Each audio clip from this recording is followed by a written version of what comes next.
శ్యామసుందరి చెప్పి తర్వాత వాళ్ళు జనవరి 1 కదా, శ్యామసుందరి చెప్పి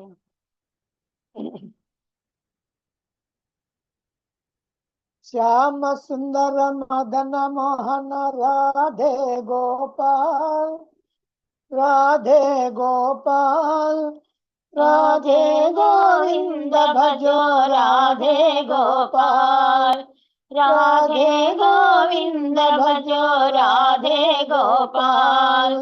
శ్యామ సుందర మదన మోహన రాధే గోపాల్, రాధే గోపాల్, రాధే గోవింద భజో రాధే గోపాల్, రాధే గోవింద భజో రాధే గోపాల్. శంఖ చక్ర గదా పద్మ రాధే గోపాల్, రాధే గోపాల్, రాధే గోవింద భజో రాధే గోపాల్, రాధే గోవింద భజో రాధే గోపాల్. శ్యామ సుందర మదన మోహన రాధే గోపాల్, రాధే గోపాల్, రాధే గోవింద భజో రాధే గోపాల్, రాధే గోవింద భజో రాధే గోపాల్. నీలమేఘ శ్యామ కృష్ణ రాధే గోపాల్, రాధే గోపాల్, రాధే గోవింద భజో రాధే గోపాల్, రాధే గోవింద భజో రాధే గోపాల్. శ్యామ సుందర మదన మోహన రాధే గోపాల్, రాధే గోపాల్, రాధే గోవింద భజో రాధే గోపాల్, రాధే గోవింద భజో రాధే గోపాల్, రాధే గోవింద భజో రాధే గోపాల్. श्री कृष्ण परमात्मा को जय, गीता माता को जय, व्यास भगवान की जय, शंकर भगवत पादुल को जय, सद्गुरु मूर्ति की जय. श्री कृष्णुनि यज्ञं इदे श्री कृष्णुनि भजनं, श्री कृष्णुनि यज्ञं इदे श्री कृष्णुनि भजनं. వాసనలన్నీ క్షయమును చేసి ముక్తిను సంగే యజ్ఞం, శ్రీకృష్ణుని యజ్ఞం ఇది శ్రీకృష్ణుని భజనం. గీతను బోధించి జగతికి గురువుగా వెలిగాడు, గీతను బోధించి జగతికి గురువుగా వెలిగాడు. జన్మలు లేనట్టి మార్గం చక్కగా తెలిపాడు, జన్మలు లేనట్టి మార్గం చక్కగా తెలిపాడు. మాధవ మధుసూదన అని మనసున తలచిన చాలుగా, మాధవ మధుసూదన అని మనసున తలచిన చాలుగా. శ్రీకృష్ణుని యజ్ఞం ఇది శ్రీకృష్ణుని భజనం. వాసనలన్నీ జయమును చేసి ముక్తిను సంగే యజ్ఞం, శ్రీకృష్ణుని యజ్ఞం ఇది శ్రీకృష్ణుని భజనం. కార్తీకాంతమున ఉపనిషత్ సారమునందించే, కార్తీకాంతమున ఉపనిషత్ సారమునందించే. 10వ రోజున తెలిపే గురు రాజుకు సంజయుడు, 10వ రోజున తెలిపే గురు రాజుకు సంజయుడు. మానవ విజయానికి ఇలా ధర్మాచరణమే మూలము, మానవ విజయానికి ఇలా ధర్మాచరణమే మూలం. శ్రీకృష్ణుని యజ్ఞం ఇది శ్రీకృష్ణుని భజనం. వాసనలన్నీ క్షయమును చేసి ముక్తిను సంగే యజ్ఞం, శ్రీకృష్ణుని యజ్ఞం ఇది శ్రీకృష్ణుని భజనం.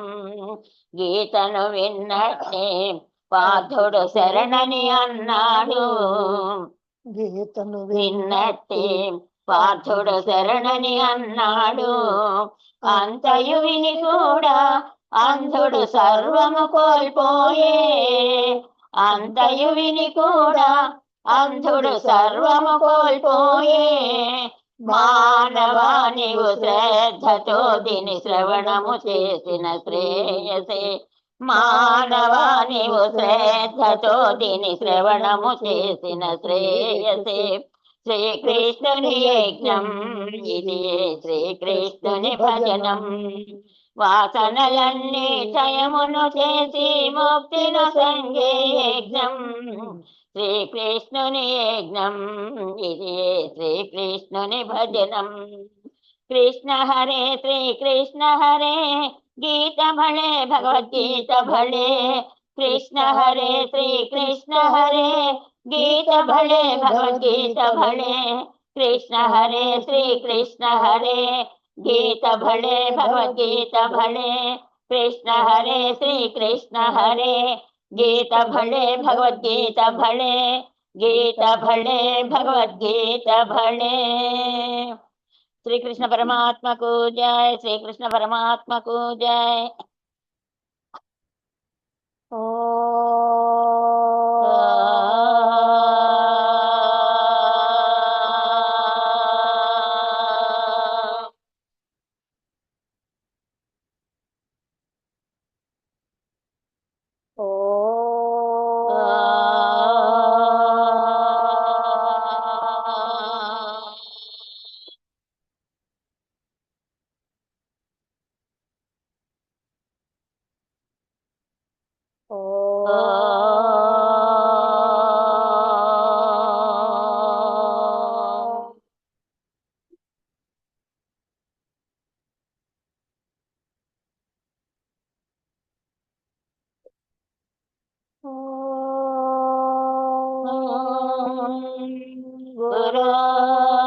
गुरुर्ब्रह्मा गुरुर्विष्णुः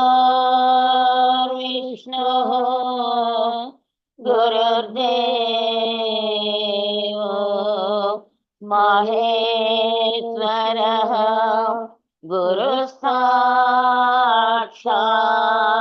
परब्रह्म तस्मै श्री गुरवे नमः. तस्मै श्री गुरवे नमः.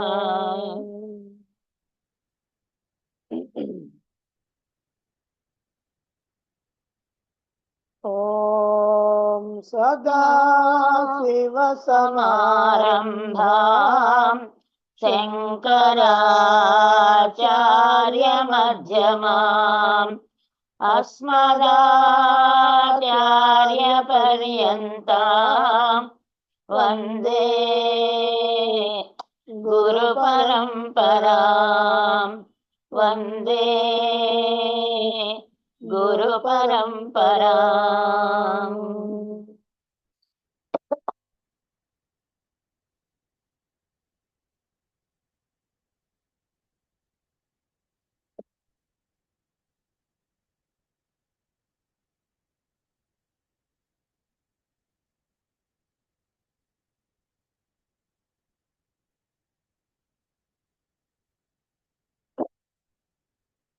ఇంతవరకు ద్రౌపదిని పణంగా పెట్టి ధర్మరాజు ఓడిపోవటం, అందులో ధర్మాధర్మాలు ఏమిటో తెలుసుకోవాలని తన్నోడి నన్నోడినా నన్నోడి తన్నోడినా అని ద్రౌపది ధర్మరాజునే అడిగి రమ్మని చెప్పటం, ప్రాతిగామి రావటం, ఆ ద్రౌపది ఇక్కడే అందరి ఎదుటనే సమాధానం వినొచ్చు రమ్మని మళ్ళీ దుర్యోధనుడు పంపించటం. అయితే అక్కడ అన్నటువంటి సభ్యులను అడగండి అని ద్రౌపది మళ్ళీ పంపించటం. ఇలా జరిగేటప్పటికీ దుర్యోధనుడు అబ్బాయి ఇలా కాదు, ధర్మాధర్మాలు తెలియాలంటే సభకి రావాలి అని బలవంతం చేయటం. దాంతో కర్ణుడు దుర్మార్గంగా మాట్లాడటం, వికర్ణుడు ధర్మ నిర్ణయం చేయటం, ఇవన్నీ కూడా చెప్పుకున్నాం. అలాగే జూదం అసలు మోసంతో జరిగిందా న్యాయంగా జరిగిందా అనేటువంటి విషయంలో ఎవరి ఆలోచన అక్కర్లేదు. సాక్షాత్తు శకునే చెప్పాడు, నేను మోసం చేసి జోదం ఆడాను. తెలుగు భారతంలో కూడా అలాగే ఉంది. నేను అపహరించిత్తు ధరా అనుత మాయ దురోదర వ్యాజమునన్ నియతం తం జేష్యామి కృత్వాతు కపటం విభో. సంస్కృతంలో తెలుగులో రెండు చోట్ల ఒక్కటిగానే ఉంది. ఇక ద్రౌపది వేసినటువంటి ప్రశ్న మీద సభలో ఏం జరిగింది, ఇది మరొక ముఖ్యమైనటువంటి సంఘటన. ద్రౌపది సభలోనికి వచ్చిన తర్వాతనే వస్త్రాపహరణం చేయటానికి ప్రయత్నం జరిగిన తర్వాత అనంత వస్త్రావిర్భావంతో ద్రౌపదీదేవి యొక్క పాతివ్రత్య మహాత్మ్యం సభకి అంతటికి కూడా తెలిసిన తర్వాత వాచాలుడైనటువంటి కర్ణుడు మాట్లాడినటువంటి మాటలు, దుశ్శాసనుడు మాట్లాడినటువంటి మాటలు, ఇవన్నీ అయిన తర్వాత ఇప్పుడు ద్రౌపది యొక్క ప్రశ్న మీద ఏం జరిగింది, నన్నోడి తన్నోడినా లేక తన్నోడి నన్నోడినా, ఆ ధర్మరాజునే అడిగిరా అని ద్రౌపది ప్రాతిగామిని సభకు పంపింది. అతడు తిరిగి వచ్చి ద్రౌపది ఇలా అడుగుతున్నది అని ధర్మరాజుతో చెప్పాడు. అయితే ధర్మరాజు పరాజయ దుఃఖంతో, ఓడిపోయినటువంటి దుఃఖంతో అచేతడై ఉన్నటువంటి ధర్మరాజు మౌనంగా ఉన్నాడు. అప్పుడు దుర్యోధనుడు ప్రాతిగామితో అంటున్నాడు, ఒరి నీవు వెళ్ళి ద్రౌపదిని ఇక్కడికే వచ్చి అడగమని చెప్పు.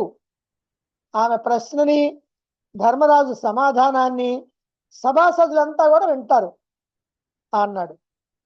దుర్యోధనుడి యొక్క సేవలో ఉన్నటువంటి ప్రాతిగామి రాజాజ్ఞ గనక తిరిగి ద్రౌపది వద్దకు వెళ్ళి, అమ్మ దుర్యోధనుడు నువ్వు సభకు వచ్చి అక్కడే అడగమంటున్నాడు. తల్లి, కౌరవులకు వినాశకాలం సమీపించింది. మిమ్మల్ని సభకు రప్పించ సాహసించినటువంటి వాడు తన ధన సంపదల్ని వైభవాన్ని రక్షించుకోలేడు అన్నాడు. అప్పుడు ద్రౌపది ప్రాతిగామితో ఇలా అంటున్నది, సుఖ దుఃఖాలు అనేటువంటివి పండితులకి మూర్ఖులకి తటస్థిస్తానే ఉంటాయి. అయితే జగత్తులో ధర్మం ఒక్కటే శ్రేష్టమైనటువంటిది. ధర్మం గనక రక్షింపబడితే ఆ ధర్మమే మనకి శుభాలను కలిగిస్తుంది. నేను అట్టి ధర్మాన్ని ఉల్లంఘించలేను కాబట్టి నువ్వు వెళ్ళి నా సందేహాన్ని గురించి సభ్యులను అడుగు. ఇప్పుడు నా కర్తవ్యం ఏమిటో అక్కడ ధర్మాత్ములు, నీతిజ్ఞులు, శ్రేష్ఠ పురుషులు, వృద్ధులైనటువంటి మహాత్ములు ఏం చెబుతారో అలాగే నడుచుకుంటాను అన్నది. అది విని ప్రాతిగామి మళ్ళా సభకు వెళ్ళి ద్రౌపది ప్రశ్న తెలియజేశాడు. అయితే దుర్యోధనుడి యొక్క నిర్బంధాన్ని చూచి అతడి దురాగ్రహానికి భయపడి సభ్యులందరూ కూడా తలలు వంచి మౌనంగా ఉన్నారు. తాను ధర్మంగా జయించబడలేదని గ్రహించినటువంటి ద్రౌపది ముందు ధర్మరాజు దగ్గరికి పంపించింది అతన్నే అడగమని. ఇక్కడే మనం తెలుసుకోవాలి, ముందు వచ్చినప్పుడు ధర్మరాజునే అడగమని ఎందుకు చెప్పింది, మళ్ళీ వచ్చినప్పుడు సభ్యులను అడగమని ఎందుకు చెప్పింది అంటే, ధర్మరాజుని అడిగి తన సందేహాన్ని నివృత్తి చేసుకోవాలి అనుకుంది. ధర్మరాజు మౌనం వహించాడు. భార్య విషయంలో భర్త మౌనం వహించినప్పుడు ఇక ఆమెకు సమాజంలో ఉన్నటువంటి పెద్దలు, ధర్మాత్ములే ఆశ్రయం అవుతారు. అందుకే ఇటువంటి క్లిష్ట పరిస్థితిలో తన కర్తవ్యం ఏమిటో చెప్పమని సభలోని పెద్దల్నే కోరి ఆ ప్రాతిగామిని తిప్పి పంపించింది. కానీ పెద్దలు కూడా మౌనం వహించారు. ఇంతవరకు ద్రౌపది ఎక్కడా అధైర్యపడలా, ధర్మాన్ని కూడా తప్పలా. పైగా ధర్మాచరణే శుభాశుభాలు కలిగిస్తుంది. సకల శుభాలకి కారణం ధర్మంగా నడవటం, మన అశుభాలకు కారణం అధర్మంగా నడవటం అని ఒక భరోసా కూడా ఇచ్చింది. సభలోని పెద్దలు కూడా మౌనం వహించడంతో ఇటువంటి స్థితిలో ద్రౌపది సభకి రావటమే మంచిది అని తన యొక్క ఆజ్ఞ లేకపోతే ఆమె సభకి రాదని భావించినటువంటి ధర్మరాజు ద్రౌపదికి విశ్వాసపాత్రుడైనటువంటి ఒక దూత చేత ఆమెకు ఒక సందేశం పంపించాడు. ఇవిగో ఆ శ్లోకాలు ఇక్కడ చెప్తున్నాను. కారణం ఏమిటంటే తెలుగు భారతంలో ఇది లేదు. అంటే దుర్యోధనుడేమో ఎలాగైనా సభకి తీసుకొని రావాలి ద్రౌపదిని అని ఒత్తిడి చేస్తున్నాడు. ద్రౌపది ఏమో తనకి తాను న్యాయంగా ఓడిపోలేదు కాబట్టి దుర్యోధనుడు చెప్పినట్లుగా వినాల్సినటువంటి అవసరం లేదు. కానీ తన భర్త అయినటువంటి ధర్మరాజు చెప్పినట్లుగా వినాలి. అందుకని ధర్మరాజును అడిగి రమ్మంది. ధర్మరాజు ఏమో పరాజయ భారంతో మాట్లాడాల. అందుకని మళ్ళీ ప్రాతిగామ వచ్చినప్పుడు సభలో ఉన్నటువంటి పెద్దలను అడగమంది. ఎందుకంటే భర్త మౌనం వహించినప్పుడు ఇక పెద్దలే దిక్కు అని. అయితే ఈ సందర్భంలో ధర్మరాజు కూడా ఒక ఆలోచన చేశాడు. ఆయన పైకి ఏం మాట్లాడతానికి వల్ల కాదు, కానీ ఆయన ఏం చేశాడు, ద్రౌపదికి బాగా నమ్మకమైనటువంటి ఒక సేవకుడిని పిలిచి అతనితో చెప్పాడు. అవే 2 శ్లోకాలుగా మహాభారతంలో, సంస్కృత మహాభారతంలో ఉన్నాయి. సభాపర్వం 67వ అధ్యాయం 18, 19 శ్లోకాలు. యుధిష్ఠిరస్తు తచ్చుత్వా దుర్యోధన చికీర్షితం ద్రౌపద్యా సమ్మతం దూతం ప్రాహిణోత్ప భరతర్షభ ఏకవస్త్రాత్వధోనీవి రోదమానా రజస్వల సభామాగమ్య పాంచాలి శ్వశురస్యాగ్రతో భవ అని 2 శ్లోకాలు. దుర్యోధనుడి యొక్క చికీర్షితాన్ని గ్రహించి, ఏమిటి దుర్యోధనుడి యొక్క చికీర్షితం ఏంటి, ఆయన అతడి యొక్క ఆలోచన అంటే ఎలాగైనా సభకి ద్రౌపదిని తీసుకొని రావాల్సిందే అనేటువంటి భావం. దాన్ని గ్రహించినటువంటి యుధిష్ఠిరుడు ద్రౌపదికి విశ్వాసపాత్రుడైనటువంటి దూత ద్వారా ఇలా ఓ సందేశం పంపించాడు. ఆ సందేశమే ఏకవస్త్రాత్వధోనీవి రోదమాన రజస్వల. ఓ పాంచాలి, ఏకవస్త్రాత్, నువ్వు ఏకవస్త్రాన్ని ధరించి ఉన్నప్పటికీ అధోనీవి అంటే చెప్పడానికి కొద్దిగా ఇబ్బంది, కానీ అధోనీవి అని అంటే లోపల కట్టుకునేటువంటి ఒక చిన్న గుడ్డ. తర్వాత అధోనీవితో ఉన్నప్పటికీ, రజస్వలమై ఉన్నప్పటికీ సభకు వచ్చి నీ మామ ధృతరాష్ట్రుని ఎదుట నిలబడు అన్నాడు.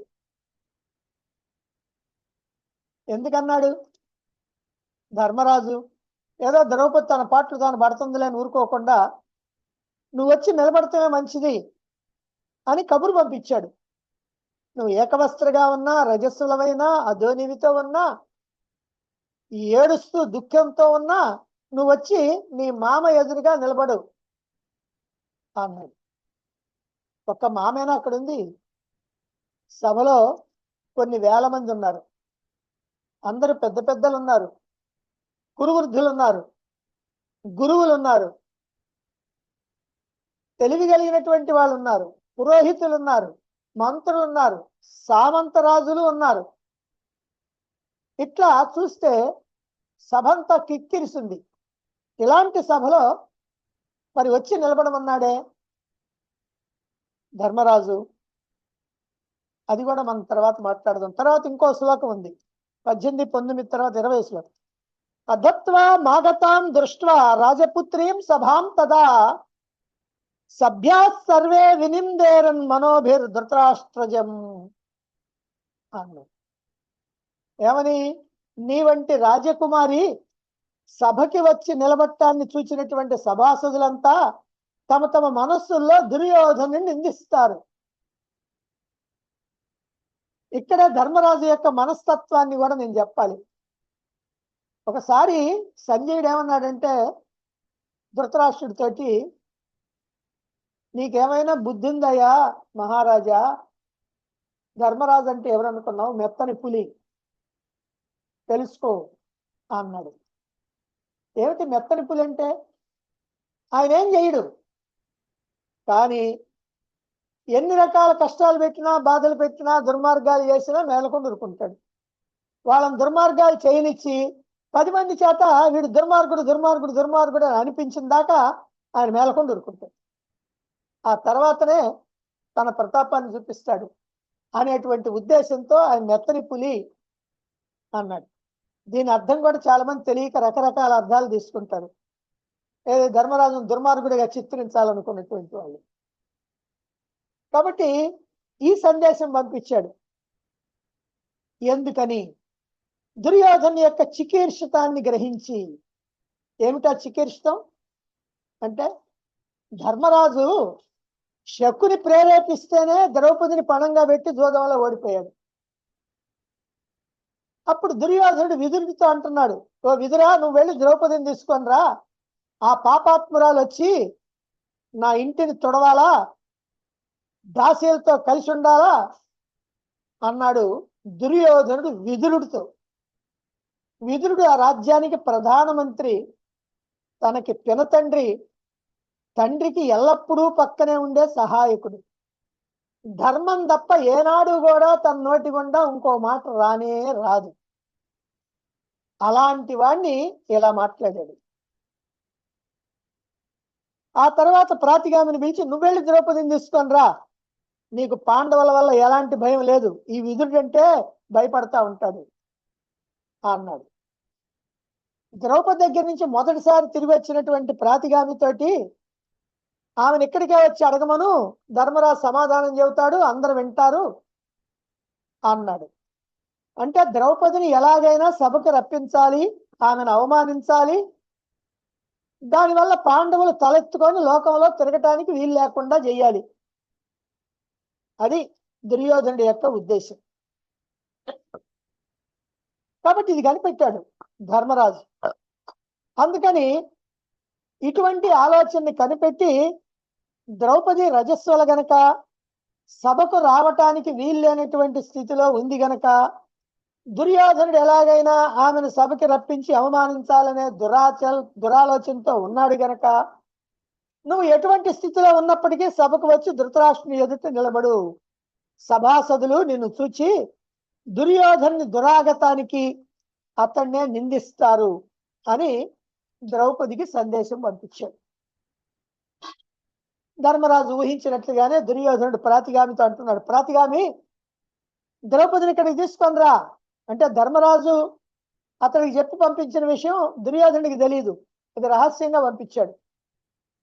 కానీ దుర్యోధనుడు ఏమంటాడు ప్రాతిగామితో రెండోసారి తిరిగి వచ్చినప్పుడు, నువ్వు వెళ్ళు, ద్రౌపదిని ఇక్కడికి తీసుకొని రా, ఆమె ఎదురుగానే ధర్మాత్ములైనటువంటి కౌరవులు ఆమె ప్రశ్నకి సమాధానం చెబుతారు అన్నాడు.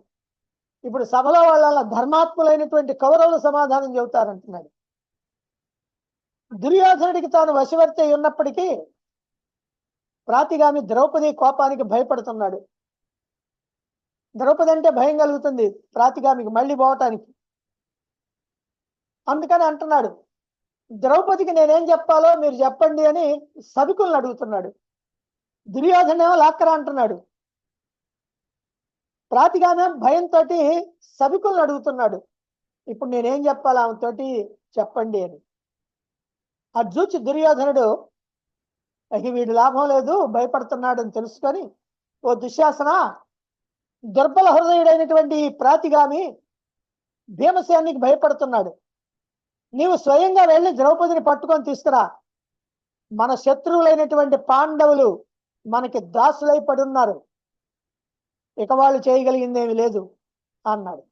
వెంటనే దుశ్శాసనుడు లేచి ఎర్రబడినటువంటి కళ్ళతోటి పాండవ భవనంలో ప్రవేశించి, ద్రౌపది రా రా, నిన్ను ధర్మంగా జోదంలో మేము గెలుచుకున్నాం, ఆయన ధర్మంగా గెలుచుకున్నారు, ఇక సిగ్గు విడిచి దుర్యోధనుడి వైపు చూడు, కౌరవుల్ని సేవించు, ఇక నువ్వు మా దాసివి అన్నాడు. ద్రౌపది దుఃఖంతో కుమిలిపోయింది. తన మలిన ముఖాన్ని చేతులతో దాచుకొని భయంతో ధృతరాష్ట్రుడి యొక్క భార్యలు ఉన్న తావునికి పరుగుపెట్టింది. అంటే అక్కడే ధృతరాష్ట్రుడి యొక్క భార్యలు కూడా ఉన్నారు, అక్కడికి వెళ్ళింది. అయితే దుశ్శాసనుడు గర్జిస్తూ అంతకంటే వేగంగా పరిగెత్తి, ఇది జాగ్రత్తగా విను, రాజసూయ మహాయజ్ఞంలో మంత్రపూతమైనటువంటి పుణ్య జలాలతో అభిషేకించబడినటువంటి ద్రౌపదీదేవి యొక్క శిరోజాలను పట్టుకొని పాండవ పరాక్రమాన్ని కూడా లెక్కలోకి తీసుకోకుండా సమీపానికి వచ్చి ఈడ్చుకొని వచ్చి ఒక అనాథనిగా ద్రౌపదిని భావించి మహావాయువు గనక అరటి చెట్టుని ఎలా అయితే ఊపేస్తుందో అలా అటు ఇటు బలాత్కారంగా ఊపుతున్నాడు దుర్యోధనుడు. ఆమెను ఎలా తీసుకొచ్చాడో సభకి ఇప్పుడు తెలుసుకోండి. రాజసూయ యాగంలో ద్రౌపది పట్టమహిషి. అప్పుడు అన్ని నదుల యొక్క జలాలు, పుణ్య జలాలు తీసుకొచ్చి వాళ్ళ చేత అవపృత స్నానం చేయిస్తారు. అలా రాజసూయ అవపృత స్నానంతో పవిత్రీకృతమైనటువంటి ద్రౌపదీదేవి యొక్క కేశపాశాలను పట్టుకొని దుష్టుడైనటువంటి దుర్మార్గుడైనటువంటి దుశ్శాసనుడు పాండవ పరాక్రమాన్ని పరిగణించకుండా ఆ జుట్టు పట్టుకొని ఈడ్చుకుంటా సభలోకి తీసుకొని వచ్చాడు. మామూలుగా లాక్కొని రాలా, జుట్టు పట్టుకొని ఈడ్చుకుంటా తీసుకొని వచ్చాడు. అంటే నేల మీద పడేసి ఈడ్చుకుంటా తీసుకొచ్చాడు. ఈ సంగతి చాలా మందికి తెలియదు. సినిమాల్లో ఎక్కడో ఒకసారి చూపించారో, మామూలుగా ఇట్లా చూపించరు. దుశ్శాసనుడు ఎలా పట్టుకోగానే ఆమె శరీరం కుంచుకుపోయింది. మెల్లగా తగ్గు స్వరంతో, ఓరి దుష్టుడా, మందబుద్ధి, నేను రజస్వలను, ఏకవస్త్రం ధరించి ఉన్నాను, నన్ను సభకు చేర్చడం తగదు అని పదే పదే చెబుతున్నా వినిపించుకోకుండా ఆమె నల్లని కుర్రలని గట్టిగా పట్టుకొని ఈడుస్తూ దుర్భాషలాడుతూ ఈడ్చుకొని వచ్చాడు. ఊరికినే కాదు, దుర్భాషలాడుతూ. ఏమని అంటున్నాడు? 67వ సభాపర్వం 67వ అధ్యాయంలో 34వ శ్లోకం. రజస్వలావా భవ యాజ్ఞసేని ఏకాంబరావా అప్యధవా వ్యవస్త్ర ద్యూతే జితాసి కృతాచ దాసీషు వాసశ్చ యథోపజోషం. ద్రౌపది, నువ్వు రజస్సులవైతేనేమి, ఏకవస్త్రం అయితేనే, చివరికి నువ్వు వివస్త్రమైనా సరే, జోదంలో నిన్ను గెలుచుకున్నావు, నువ్వు మా దాసివి, అందువల్ల నువ్వు మా ఇష్ట ప్రకారం దాసీలతో కలిసి ఉండాలి అన్నది. ఇది ద్రౌపదిని సభకి ఈడ్చుకొని వచ్చినటువంటి విధానం. ఇక్కడ దుర్యోధన దుశ్శాసనుల యొక్క దుర్మార్గాన్ని, ద్రౌపది ధర్మరాజుల యొక్క ధర్మశీలతని మనం చక్కగా తెలుసుకోవచ్చు. సరే, వచ్చింది కదా.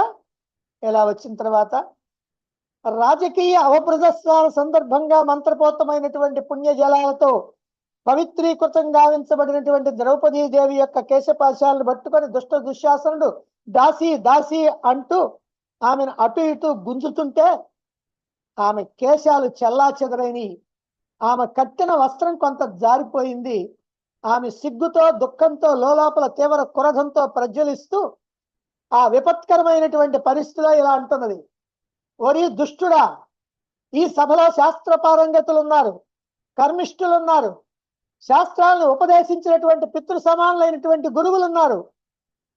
ఇలాంటి వాళ్ళ ముందు రజస్వల్ని, ఏకవస్త్రని అయినటువంటి నన్ను ఈ విధంగా ఈడ్చుకొని రావటం అనుచితం అని తెలియదా? ఓ దురాచారి, ఓ క్రూర కర్ముడా, నీవు నన్ను ఇలా అవమానించిన నీ దుండగాల్ని పాండవులు సహిస్తారని ఎలా అనుకున్నావు? ఇంద్రాది దేవతలు సహాయపడినప్పటికీ నా భర్తలు నీ అత్యాచారాలకి తగినటువంటి దండన విధించకుండా మానుకోరు. ధర్మరాజు ధర్మనిరతుడు. అటువంటి ధర్మము సూక్ష్మబుద్ధి గల వారికే అర్థమవుతుంది. నా భర్త యందు దోషం పరమాణు మాత్రం కూడా లేదు. నా భర్తలు అపరాధులు కాదు, నేను అపరాధుల భార్యను గాను. కురువీరుల సమక్షంలో రజస్వలైనటువంటి నన్ను పట్టి ఈడ్చుకొని వచ్చావు కదా, ఇంతకంటే ఇంకా దొండగం ఏమన్నా ఉందా? నిన్ను మందలించేటువంటి వాడు ఒక్కడు కూడా ఈ సభలో లేడా? ఇది అందరికీ సమ్మతమా? చిచి, భర్త వంశోద్భవుల యొక్క ధర్మం భగ్నమైపోయింది. ఇది ధర్మసభ లేక ధర్మం ఈ సభ నుంచి పారిపోయిందా? ధర్మం లేదు, సదాచారం లేదు, సభ్యత లేదు, సంస్కారం లేదు, క్షాత్రం నశించిపోయింది. లేకపోతే చిన్న భిన్నమైపోతున్నటువంటి ఈ కురుధర్మ సేతువుని సభలో చూస్తూ కురువీరులు ఇలా కూర్చొని ఉంటారా? భీష్మ, ద్రోణ, విదురులకి, ధృతరాష్ట్ర ప్రభుకి సమర్థత లేదు. కాబట్టే దుర్యోధనుడి యొక్క ఈ భయంకరమైనటువంటి పాపకార్యం వైపు దృష్టి పెట్టలేకపోతున్నారు. ఒక అబలకి అన్యాయం జరుగుతుంటే చూస్తూ కూర్చునేటువంటి వాళ్ళు ధర్మపరులా, పాప భీతి కలవారా? చెప్పండి. మీ అందరి ముందే జోదం ఆడారు. జోదంలో నన్ను ధర్మంగానే గెలుచుకున్నారా కౌరవులు, లేక అధర్మం జరిగిందా అని సభను నిలదీసినటువంటి ద్రౌపది దైన్యంతో పాండవుల వైపు చూచింది. అంటే ఇలా మాట్లాడి దీనత్వంతో పాండవుల వైపు చూచింది. అంటే పాండవులు ఈ స్థితిలో ఉన్నారు కదా అని. అప్పుడు రాజ్యం పోయినా, ధనం పోయినా, బంగారం పోయినా, మణి రత్న రాసులు పోయినా కలగనటువంటి దుఃఖం లజ్జ కోపాలతో, అంటే సిగ్గు కోపం రెండు కలిసి ఉన్నటువంటి ద్రౌపదీదేవి చూచినటువంటి చూపుతో పాండవులకి ఆవహించింది బాధ. పాండవుల యొక్క దేహాలు కంపించినాయి. పాండవుల వైపు చూస్తున్నటువంటి ద్రౌపదిని, సత్యానికి కట్టుబడి దీనులై ఉన్నటువంటి పాండవుల్ని చూచి దుశ్శాసనుడు ద్రౌపదీదేవిని గుంజి స్మృతి తప్పిందా అన్నట్లుగా ద్రౌపదీదేవిని దాసి దాసి అంటూ పక్కపక్క నవ్వుతున్నాడు. దుశ్శాసనుడు అలా నవ్వుతుంటే కర్ణుడు పరమానంద భరితుడై ఇంకా పక్కపక్క నవ్వుతా ఉన్నాడు. దుశ్శాసనుడిని అభినందించాడు. ఇదిగో ఆ సులక పాదం. ఎందుకంటే కర్ణుడి విషయంలోకి వచ్చినప్పటికల్లా ఆధారం చూపించకపోతే నమ్మలేదు చాలా మంది. కర్ణస్తు తద్వాక్యం అతీవ హృష్ట సంపూజయామాస హసన్ సశబ్దం. కర్ణస్తు తద్వాక్యం. ఏ వాక్యం? అదిలో దుశ్శాసనుడు పలికినటువంటి పలుకు. అతీవ హృష్ట, దాంతో ఎంతగానో సంతోషించి సంపూజయామాస హసన్ సశబ్దం, తాను కూడా పక్కపక్క నవ్వాడు. ఆ తర్వాత శకుని కూడా కర్ణుడిలాగానే నవ్వాడు. పాపం శకుని మామూలుగా అయితే నవ్వేవాడు కాదు, కానీ ఆ లోపల ఉన్నటువంటి ఆనందం ఆగలేదేమో, అందుకని నవ్వాడు. ఆ దుశ్శాసనుడి యొక్క దుర్మార్గపు కృత్యానికి కర్ణుడు, శకుని, దుర్యోధనుడు తప్ప సభలో ఉన్నటువంటి మిగిలినటువంటి వాళ్ళందరూ దుఃఖించారు. ఇది జాగ్రత్తగా గుర్తుపెట్టుకోవాలి. ఎందుకంటే సభలో ఉన్నటువంటి వాళ్ళు దుర్యోధనుడికి అనుకూలమని అనుకుంటారేమో. వాళ్ళు దుర్యోధనుడికి అనుకూలమైనా ఇక్కడ మాత్రం ఈ దుశ్శాసనుడి పని, ఈ దుర్యోధనుడు, కర్ణుడు, శకుని నవ్వటం, ఈ మూడిటికి కూడా వాళ్ళు కూడా దుఃఖిస్తున్నారు. ఇది అన్యాయం అని. ఈ దుష్ట చతుష్టయ చర్యని విద్యునులు జాగ్రత్తగా గమనించాలి. కర్ణుడేమో దుష్టుడు కాదు, చాలా మంచివాడండి, ఉదార స్వభావుడు, ధర్మాత్ముడు, దానకర్ణుడు, ఇంకా అది ఇంకా ఇది అని కర్ణుడిని భుజం మీద వేసుకొని మోసేటువంటి వాళ్ళు ఎవరైతే ఉన్నారో వాళ్ళందరూ కూడా ఈ సందర్భంలో కానీ ఇంకా ముందు కానీ కర్ణుడి యొక్క వాచాలత, అంటే నోటికి వచ్చినట్లు పిచ్చివాడిలాగా పేలటం, తాగిన వాడిలాగా, దుర్మార్గం, ధర్మాన్ని అధర్మంగా, అధర్మాన్ని ధర్మంగా చిత్రించాలని చూడటం, వీటిని మనం ఇక్కడ బాగా జాగ్రత్తగా గమనించాలి. ఇప్పుడు ద్రౌపది ప్రశ్నకి ఏమండి భీష్ముడు అసలు ఏం మాట్లాడుకుండా ఉంటాం ఏమిటండి అని చాలా మంది అనుకుంటారు. మాట్లాడకుండా మాట్లాడాడు, కానీ ఎలా మాట్లాడాడు ఏమిటనేది మనం విచారణ చేయాలి. ఆయన 3 శ్లోకాలలో వచ్చింది ఆయన సమాధానం. ద్రౌపదీదేవి జోదంలో కౌరవులు నన్ను ధర్మంగానే గెలుచుకున్నారా లేక అధర్మం జరిగిందా చెప్పండి అని సభను నిలదీసినప్పుడు భీష్ముడు ఇలా సమాధానం చెబుతున్నాడు. మనకి ఈ తెలుగు భారతం మాత్రమే చూసినటువంటి వాళ్ళకి భీష్ముడు ఏదో మౌనంగా ఉన్నాడు, అలాంటి వాడు ఎందుకున్నాడు అని తెలియక తలకాయలు బద్దలు చేసుకుంటా ఉంటారు. కానీ ఇక్కడ సమాధానం ఉంది. ఏం సమాధానం చెప్పాడో, ఆయన చెప్పినటువంటి సమాధానం అందరికీ ఎలా అర్థమవుద్దో, ధర్మంగా ఉన్నటువంటి వాళ్ళకి, లోతుగా ఆలోచించే వాళ్ళకి ఎలాంటి అర్థమవుద్దో ఇప్పుడు దాన్ని చూద్దాం. ఏమంటున్నాడు? నధర్మ సాక్షాత్ సుభగే వివేక్తుం శక్నోమి తే ప్రశ్నమిమం యథావత్ అస్వామ్య శక్త ప్రణితం పరస్వం స్త్రియాశ్చ భర్తుర్వసతాం సమీక్ష అని సభాపర్వం 67 అధ్యాయంలో 47 శ్లోకం.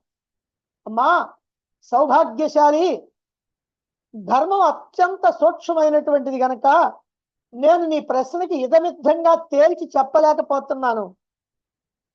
ఏమిటని?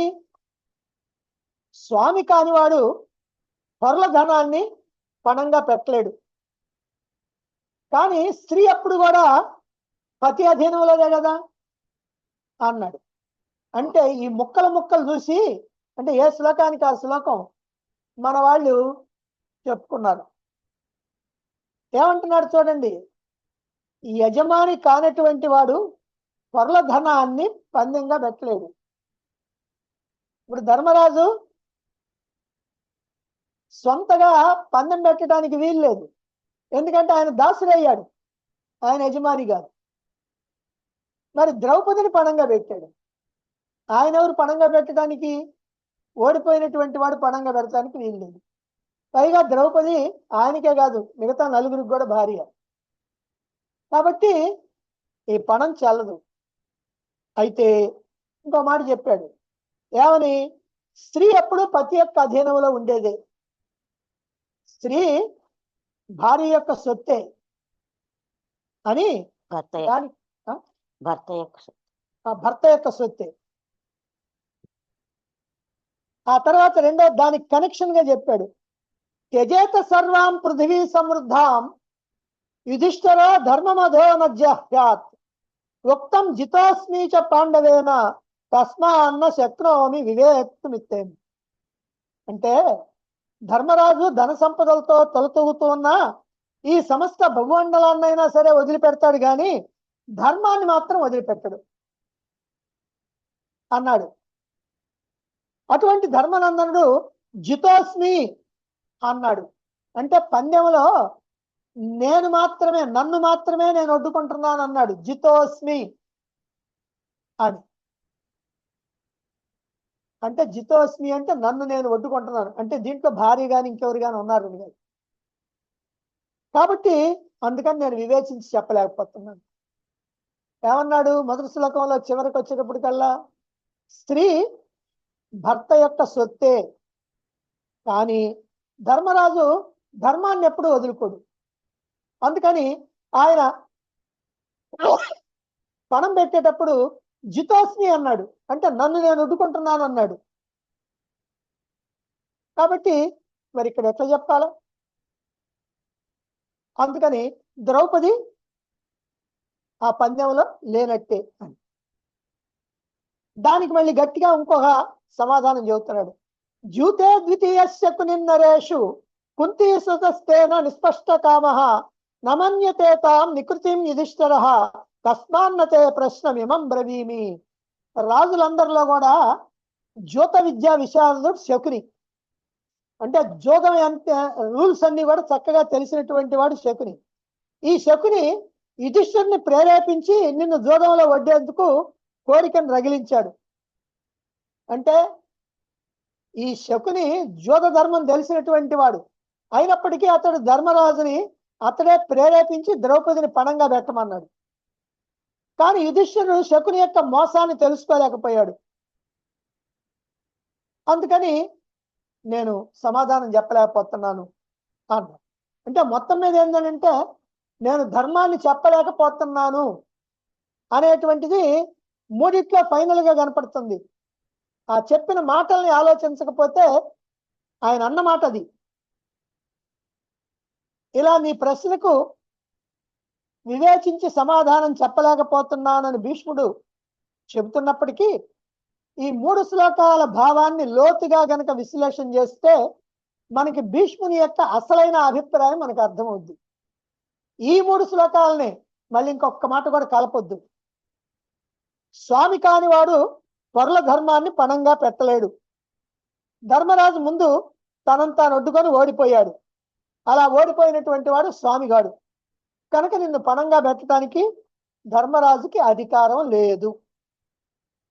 అంతేకాదు నీవు పాండవుల 5గురికి భార్యవి కాబట్టి నీవు పరధనాన్ని పందెం వేసే అధికారం ఎవరికి ఉండదు. వాడి డబ్బు వాడు పెట్టుకోవచ్చు కానీ ఎవరి డబ్బు వీడు పెట్టుకోవటానికి ఇల్లు. ఏమండి ఈసారి పందెం మా బజార్లో ఉన్న ఇల్లు మొత్తం నేను పెడుతున్నాను ఇప్పుడు చూద్దాం అంటే కుదరదు, వాళ్ళందరూ ఒప్పుకోవద్దు, కనుక అధికారం లేదు. అందుకని ధర్మరాజు నిన్ను వడ్డేటువంటి అధికారం లేదు అనేది ఒకటి. రెండవది, స్త్రీ ఎప్పుడు పతి అధీనంలోనే ఉంటుంది. అంటే భార్య యొక్క సొత్తు, భర్త యొక్క సొత్తు భార్య.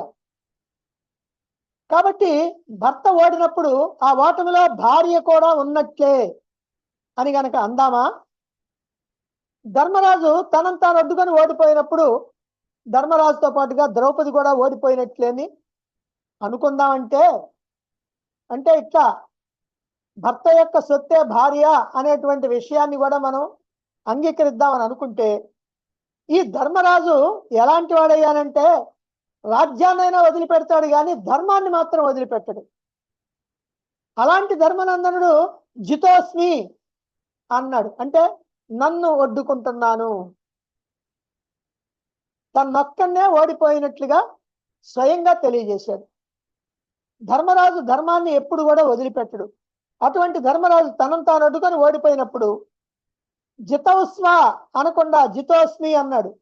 జితోస్వ అంటే మేము, జితోస్మి అంటే నేను, అంటే తనొక్కనే ఓడినట్లు తెలియజేశాడు. అందులో ద్రౌపది లేదు అని. కనుక భర్తతో పాటే భార్య అని అంటానికి వీల్లేదు. కాబట్టి ధర్మజుని యొక్క ఓటమిలో ద్రౌపది ఓటమి లేదు. ఇది భీష్ముడి అభిప్రాయం. కానీ నేను చెప్పలేను అంటంలో ఓహో ఆయన చెప్పలేడు కావాలనుకున్నాను. ఇక ఇదే విషయంలో మనం ఒక విమర్శ చేయొచ్చు. రాజులందరిలో ద్యూత విద్యా విశారదుడు శకుని. ఆ శకునే యుధిష్ఠిరుని ప్రేరేపించి జూదంలో వడ్డేందుకు ధర్మరాజులో కోరిక రగిలించాడు. ధర్మరాజు ఓటమిలోనే ద్రౌపది ఓటమి ఉన్నదా లేదా అని మనం తేల్చాల. ధర్మరాజు ఓడిపోతే ద్రౌపది కూడా ఓడిపోయినట్టే కదండి అని కొంతమంది లా పాయింట్ తీస్తుంటారు. అందుకని మరి ద్యూత ధర్మం తెలిసినటువంటి శకుని ద్రౌపదిని పందెం ఆడమని ఎందుకు పెట్టాడు? ధర్మరాజు ఓటమిలో ద్రౌపది ఓటమి కూడా ఉంటే ధర్మరాజు ఓడిపోగానే మేమే గెలిచాం, పాండవులు ద్రౌపది అంతా ఓడిపోయారు అని ఒక అనౌన్స్మెంట్ చేయాల కదా. మరి ద్రౌపది కనుక ఓడిపోయి ఉంటే నీకు ఇంకా ఓడనటువంటి ధనం ఉంది ద్రౌపది, ఆమెను పందెంగా పెట్టాను ఎందుకన్నాడు శకుని? శకునే ద్యూత ధర్మం తెలిసినటువంటి వాళ్ళలో ప్రథముడు అని అన్నారు కదా. కాబట్టి కౌరవులకు దాసుడైన తర్వాత ద్రౌపదిని పణంగా పెట్టించటం శకుని తప్పు. అంటే ద్రౌపది ఇంకా ఓడిపోలేదు అని ఆయనే తన నోటి ద్వారా చెప్పాడు. ఏమన్నాడు అప్పుడు శకుని? ఓ ధర్మనందన, నిన్ను నువ్వు ఒడ్డుకొని ఓడిపోయినటువంటి నీవు చేసింది గొప్ప అధర్మ కార్యం. పందెం వేయటానికి ఇంకా ధనం మిగిలి ఉండగా ఆత్మపరాజయం పాపహేతువు. అంటే నిన్ను ఒడ్డుకొని ఓడిపోవటం పాపం. నువ్వు ఇంకా ఓడిపోయినటువంటి ధనం నీ ప్రియతమ ధర్మపత్ని ద్రౌపది ఉన్నది, అందువల్ల ఆమెను వడ్డి ఆమె ద్వారా నీ దాస్యాన్ని తొలగించుకో అన్నాడు. మరి ఇప్పుడు ధర్మరాజు ఓటమిలో ద్రౌపది ఉన్నట్ట? వీళ్ళందరి సంగతి తీసేయండి, భీష్ముడు మిగతా వాళ్ళు తీసేస్తే శకుని ఆమెను పణంగా పెట్టమని అంటాంలో ఆమె ఇంకా ఓడిపోయినట్టేగా. ఓడిపోయి ఉంటే పణంగా పెట్టడం ఎందుకు? దశ అయిపోయిందిగా. అంటే ప్రత్యేకంగా శకుని ద్రౌపది ఇప్పటి వరకు నీకు ఓడిపోయిన ధనం అని స్పష్టంగా తెలియజేశాడు. కాబట్టి శకుని అభిప్రాయం ప్రకారం కూడా ధర్మరాజు ఓటమిలో ద్రౌపది ఓటమి లేదు అని రుజువుతుంది. దీన్ని బట్టి భీష్ముడి యొక్క అభిప్రాయం ద్రౌపది అధర్మ విజిత అని. ఎందుకంటే ద్రౌపదిని వడ్డేటువంటి అధికారం అప్పటికే ఓడిపోయిన ధర్మరాజుకి లేదు కాబట్టి. ఒకవేళ ధర్మరాజు ఓటమిలో ద్రౌపది ఓటమి కూడా ఉన్నది అని భావిద్దామంటే ధర్మరాజు తనను తాను ఒడ్డుకొని ఓడిపోయినప్పుడు జితోస్మి అనటం వల్ల తానొక్కడే ఓడినట్టు చెప్పటం జరిగింది. శకుని కూడా ధర్మజుని ఓటమి అనంతరం నీవు ఇంకా ఓడిపోని ధనం ఉన్నది, ఆమెని ధర్మపత్ని ద్రౌపది ఆమెనొడ్డు, అంతా గెలుచుకోండి మళ్ళీ అన్నాడు. కాబట్టి అప్పటికే ఓడిపోయి ఉంటే ప్రత్యేకంగా పణం పెట్టించాల్సినటువంటి అవసరం లేదు. నీతో పాటు నీ పత్ని ద్రౌపది కూడా మాకు దాసి అయిందయ్యా అని ప్రకటించవచ్చు. కనుక ద్రౌపది అధర్మ విజిత అని కౌరవుల దాసి అంత చెల్లదు అనేది భీష్ముని యొక్క సమాధానం. శకుని యొక్క ఆ మాట కారణంగా ద్రౌపది అధర్మ విజిత అని తెలుసుకోవచ్చు. భీష్ముని నిర్ణయం అధర్మ విజిత అని అయినప్పుడు అదే మాటను స్పష్టంగా చెప్పొచ్చుగా భీష్ముడు. మరెందుకు సంశయాస్పదంగా చెప్పటం? ఇంతకీ మనం ఇంతసేపు ఆలోచించాల్సింది దేనికనంటే భీష్ముడు అటు ఇటు కాకుండా చెప్పాడు. మనం ఏదో అర్థం చేసుకున్నాం, అది వేరే విషయం. కానీ నేను చెప్పలేకపోతున్నాను, ధర్మరాజేమో ధర్మాత్ముడు అందుకని నేను చెప్పలే అని అన్నాడు కదా. అంటే ఎందుకు చెప్పాడంటే దుర్యోధనాదులు పెద్దల్ని లక్ష్య పెట్టకుండా వాళ్ళ ఎదురుగానే మదోన్మత్తులై ఒళ్ళు తెలియకుండా చెలరేగి దొండగాలు చేస్తున్నారు. శకుని యొక్క మాయాజోదంతో పాండవ ఐశ్వర్యాన్ని, చివరికి పాండవుల్ని గెలుచుకోవటంతో వాళ్ళు మరీ ఇంకా రెచ్చిపోతా ఉన్నారు. ద్రౌపదిని దాసి అని, ఆమెను సభకు తీసుకొని రమ్మని, ఆమె నా ఇల్లు తొడవాలని, దాసీలతో కలిసి ఉండాలని ధర్మస్వరూపుడైనటువంటి విదురుని ఆజ్ఞాపించాడు దుర్యోధనుడు. అప్పుడు సకల ధర్మ విధుడైనటువంటి విదురుడు ముందుగానే తనను తాను అడ్డుకొని ఓడిపోయినటువంటి ధర్మరాజు అనధికారి, అతడు పెట్టినటువంటి ద్రౌపది పణం చెల్లదు కనుక ద్రౌపది ధర్మ విజిత కాదు, ఆమెను దాసి అంట మహాపాపం అని గట్టిగా చెప్పాడు విదురుడు. అలా చెప్పినటువంటి విదురుణ్ణి నిందించి దూషించి దుర్యోధనుడు ప్రేలాపనలు సాగించాడు. మదం ఎక్కిపోయి నోటికి ఏమొస్తే అది మాట్లాడాలనేటువంటి స్థితిలో ఉన్నాడు. ఈ మొత్తాన్ని చూసినటువంటి భీష్ముడు ఇప్పుడు నేను కూడా గట్టిగా చెబితే ఆ విదురుడికి పట్టిన గతే కదా నాకు కూడా అనేటువంటి ఉద్దేశంతో ఇలాంటి భయంకరమైనటువంటి పరిస్థితుల్లో ద్రౌపదే తనను తాను రక్షించుకుంటుందిలే, తన పాతివ్రత్య మహాత్యం కారణంగా ఆమె రక్షించుకోగలుగుతుందని నిశ్చయించి ఈ దుర్మార్గులైనటువంటి కౌరవాధములకి కావలసినటువంటి శాస్తి ఎవరు కలుగు చేసుకోకుండా జరిగిపోతుందిలే అని భావించాడు. ఇలాంటి స్థితిలో అంటే ఏమండి, ఇలాంటి స్థితిలో మనం అట్లా భావించాడు కదా, అలా చెప్పటం ధర్మం అంటే ఇప్పుడు కూడా ధర్మం కాదు, నేను ఒప్పుకుంటాను. ఎందుకని విదురుని ఎట్లా అవమానించారో తన్నట్లా అవమానించినా సరే తాను ఖచ్చితంగా ధర్మం చెప్పాల, సంశయాలు లేకుండా నిస్సంశయంగా ధర్మాన్ని చెప్పాల. విదురుడి కన్నా భీష్ముడు చాలా గొప్పవాడు. ఎందుకు గొప్పవాడంటే సర్వసేనాని. దుర్యోధనుడు కూడా అవసరమైతే భీష్ముడికి భయపడాల్సిందే. రెచ్చిపోయి మాట్లాడితే మాట్లాడతాడు కానీ అంతకంటే ఏం చేయలేడు. ఏదైనా చేయాలంటే భీష్ముడు చేయొచ్చు. అటువంటి స్థితిలో ఇలా మాట్లాడతామంటే భీష్ముడిదే తప్పు అని నేను గట్టిగా చెప్తాను. ఇలా చెప్పటం భీష్ముడి యొక్క వ్యక్తిత్వాన్ని మనం తగ్గించడం అని నేను మాత్రం అనుకోవటం లేదు. ఎవరిని అనుకుంటే నాకు సంబంధం లేదు, నేను మాత్రం అలాగే అనుకుంటా. సరే, తాను సమాధానం చెబితే గందరగోళం అవుద్దని అనుకున్నాడు. ఎందుకంటే ద్రౌపది ధర్మ విజిత కాదు, కౌరవులదే అధర్మం అన్యాయం అంటే దుర్యోధనాదుల వల్ల అవమానం మాత్రమే కాదు, ద్రౌపది పాండవుల్ని కూడా రెచ్చగొట్టినట్టు అవుద్ది భీష్ముడు. ఎందుకని వాళ్ళదే అన్యాయం, ద్రౌపది అధర్మం ఇస్తే అన్నాడు అనుకోండి, దుర్యోధనుడికి కోపం వచ్చింది సహజం, ఎందుకంటే తన భావాలకు వ్యతిరేకంగా ఉంది కాబట్టి. పాండవులకు కూడా ఇప్పుడు బలం వస్తుంది. భీష్ముడే చెప్పాడు ధర్మం అని. అందుకని ఆయన మౌనంగా ఉన్నాడు. పోనీ ద్రౌపది ధర్మ విజిత, కౌరవులు ధర్మంగానే గెలుచుకున్నారు అని కనుక తానంటే అది ధర్మహాని, అది అధర్మం. తన నోటి మీదుగా అధర్మం మాట్లాడి కావాలని మాట్లాడినట్టు. కనుక ఏం జరగాలో అదే జరుగుతుందిలే అని సమాధానం చెప్పకుండా సంశయాత్మకంగా ఇలా చెప్పాడు. ఇదే తెలుగు భారతంలో ఈ గొడవంతా నాకు ఎందుకులే అనుకొని దీన్ని వదిలేశాడు. ఆ ధర్మరాజు చెప్పిన మాటలు కానీ ఇవి కానీ.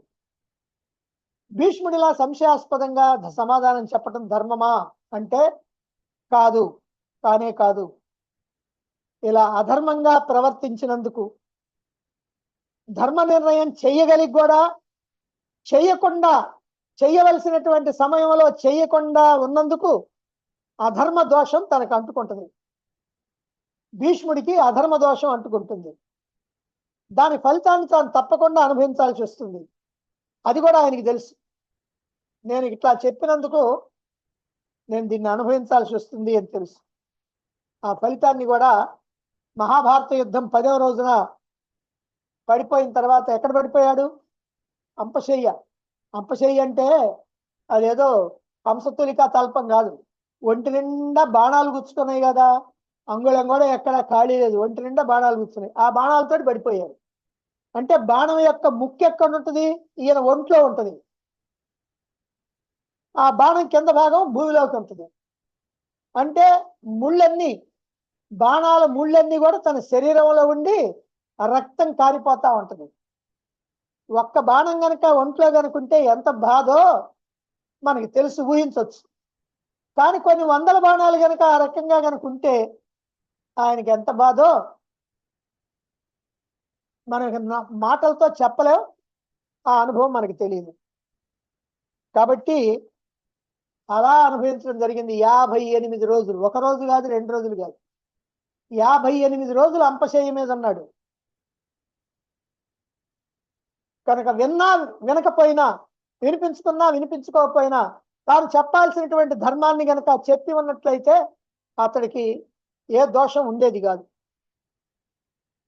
మరి విదురుడు ఏమైనా బలవంతుడా? తాను చెప్పదలుచుకున్నటువంటి ధర్మాన్ని ధైర్యంగా చెప్పాడు. ఇంకా ఏం చెప్పాడు? ఓ దుర్యోధన, నీ నెత్తి మీద పాములు ఆడుకుంటున్నాయి, వాటి యొక్క విషమంతా నీకు ఎక్కుతుంది, జాగ్రత్త అని హెచ్చరించాడు. అందుకనే ఆయన దివ్యమైనటువంటి జీవితాన్ని గలిపి అవధూతగా దేహాన్ని వదిలాడు. ధర్మరాజును అలా చూస్తూ, ఆ చెట్టుకు ఆనుకొని అలా ఆ కళల్లోకి చూస్తూ దేహాన్ని వదిలేశాడు. కాబట్టి ఎవరు చేసినటువంటి కర్మ వారు అనుభవించక తప్పదనేటువంటిది మహాభారతం నుండి మనం నేర్చుకోవాలి. మనం అక్కడక్కడ నేర్చుకుంటానే ఉన్నాం, కానీ మర్చిపోతుంటాం. మన దగ్గరికి వచ్చేటప్పటికి మర్చిపోతాం. ధృతరాష్ట్రుడికి ఏ గతి పెట్టిందో తెలియలా. సూది మనమోపినంత కూడా నేను నేలమనని దుర్యోధనుడు బలుకుతుంటే విననట్టుగా అటు పక్కకు చూశాడు. ద్రౌపది వస్త్రాపరణం చేస్తుంటే మేరకుండా కూర్చున్నాడు. ఇంకా ఆమెను పందెం వేసినప్పుడు ఎవరు గెలిచారు, ఎవరు గెలిచారు, ఎవరు గెలిచారు అన్నాడు. కాబట్టి ఏమైంది? 13 సంవత్సరాలు వాళ్ళ పంచన బతికాడు. ఈయన మనసు మారింది. ధర్మరాజు గౌరవిస్తున్నాడు, కానీ భీముడు మాత్రం రోజు అష్టోత్తరాలు శతనామాలు చదువుతున్నాడు. కాబట్టి ఇది అంటే ఏమీ తెలియనట్టు నటించినటువంటి ధృతరాష్ట్రుడు 100 మంది కుమారుల్ని పోగొట్టుకొని, గాంధారి అడిగింది భీముడిని, ఏమయ్యా ఒక్కడిని గనక నువ్వు మిగిలిస్తే వాడు ఏమైనా మీ రాజ్యానికి అడ్డం వస్తాడా? ఎవరో ఒకరు కాస్త ధర్మంగా ఉన్నాడు అనుకున్నాను, వాడినన్నా కూడా వదలొచ్చు కదా, ఒక్కడిని, 99 మంది పోతే పోయారు, ఒక్కడిని వదలొచ్చు కదా అని అడుగుద్ది గాంధారి. మరి ఆ ఒక్కడిని కూడా పాపం ఆ వికర్ణుని కూడా దుఃఖపడుతూనైనా చంపాడు, కానీ వాడిని కూడా వదల. ఎందుకనంటే క్షత్రియ ధర్మం. అదే చెప్పాడు గాంధారితో, క్షత్రియ ధర్మం. ఆ రోజు నేను పలికాను కదా, ఈ 100 మంది నేను చంపుతానని.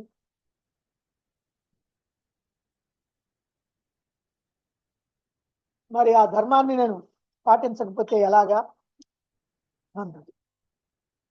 ఇలా ఒక్కడు కూడా మిగలకుండా 100 మంది కొడుకుల్ని పోగొట్టుకొని ఆ పాండవుల పంచన 13 సంవత్సరాలు మింగలేక కక్కలేక దుర్భరమైనటువంటి జీవితాన్ని కొనసాగించి తన పాప ఫలాన్ని చక్కగా అనుభవించాడు ధృతరాష్ట్రుడు. నవ్వుతూ పాపాలు చేస్తే ఏడుస్తూ అనుభవించాలని మనకు సామెత ఉంది. అంతే. దాన్ని గుర్తుపెట్టుకొని మానవులు తమ తమ జీవితాలని సదాచార సంపన్నతతో సార్థకం చేసుకోవాలి. ధర్మానికి ఎటువంటి పరిస్థితిలో కూడా కట్టుబడి ఉండాలి.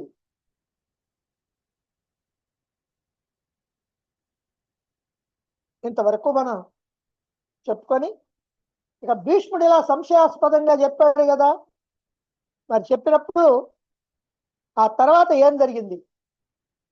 ద్రౌపదిని తేలిగ్గా వదిలిపెట్టలేదు భీష్ముడు చెప్పినా కూడా. ఎందుకంటే ఆయన చెప్పింది అధర్మం అని చెప్పి ఆమెకి తెలుసు, ఆయనకి తెలుసు, సభలో ఉన్నటువంటి వాళ్ళకి కూడా చాలా మందికి తెలుసు, కొంతమందికి తెలియపోయింది. మరి తర్వాత ఏం జరిగింది అనేటువంటి విషయాన్ని మనం రేపు చెప్పుకుందాం. ఇక్కడ మీకు అందరికీ ఒక్క విషయం మాత్రం, ద్రౌపది విషయంలో ఎన్నో మహాభారతంలో ఉన్నటువంటి విషయాలు మనకి తెలియకుండా కేవలం సినిమాల ద్వారా కానీ వాళ్ళు వీళ్ళు చెప్పే కథల ద్వారా కానీ తెలుసుకున్నటువంటి కథనాలు మాత్రమే మనకు తెలుసు. ఇప్పుడు మాత్రం ప్రతి వ్యక్తి యొక్క వాళ్ళ వ్యక్తిత్వాన్ని గురించి జాగ్రత్తగా మనం పరిశీలన చేసి మనం ఏమి నేర్చుకోవాలి. మనం కూడా వాళ్ళల్లో ఏమైనా ఉన్నామా? ఏమైనా ధృతరాష్ట్రుడిగా ఉన్నామా, దుర్యోధనుడిగా ఉన్నామా, కర్ణుడిగా ఉన్నామా, శకునిగా ఉన్నామా, ధర్మరాజుగా ఉన్నామా, కుంతిదేవిగా ఉన్నామా, గాంధారిగా ఉన్నామా? ఇది కూడా మనం ఆలోచించుకోవాలి. అలా ఆలోచించుకోవటం కోసమే ఈ మహాభారతం ఈ ద్రౌపది పాత్రను గురించి ఇక్కడ చెప్పడం. కాబట్టి దీన్ని ఎవరు కూడా తేలిగ్గా వదలబాకండి. అప్పుడప్పుడు మీ దగ్గర ఉన్నటువంటి గ్రంథాన్నైనా చూడండి, ఉన్నటువంటి దానిలో ఏదైనా గుర్తు తెచ్చుకోగలిగితే గుర్తు తెచ్చుకోండి. రైట్.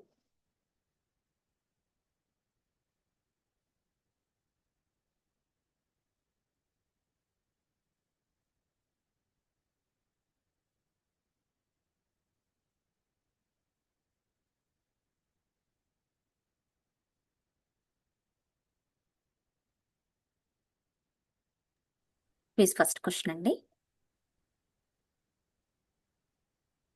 ధర్మరాజు ద్రౌపదిని ఎందుకు జూదంలో పణంగా పెట్టాడు? మిగిలి ఉన్నది ఆమె మాత్రమే గనుక. అప్పటికే తాను ఓడి దాసుడయ్యాడు గనుక దాసధర్మాన్ని అనుసరించి శకుని మాటని అంగీకరించవలసి వచ్చినందున. జూదరి దేన్నైనా పెడతాడు.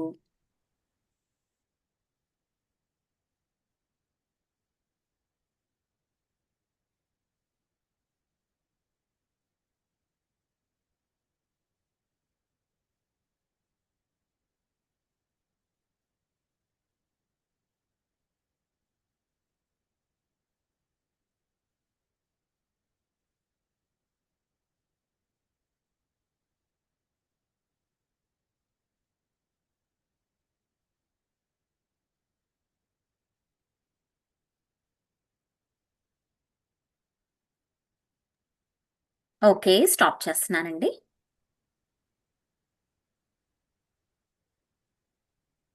Correct answer.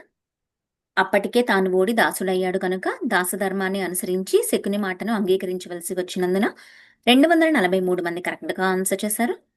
Next question. ద్రౌపదిని పణంగా పెట్టినప్పుడు లోలోపల ఆనందించింది ఎవరు? భీష్మద్రోణులు, కర్ణ, శకుని, దుర్యోధనులు, ధృతరాష్ట్రుడు.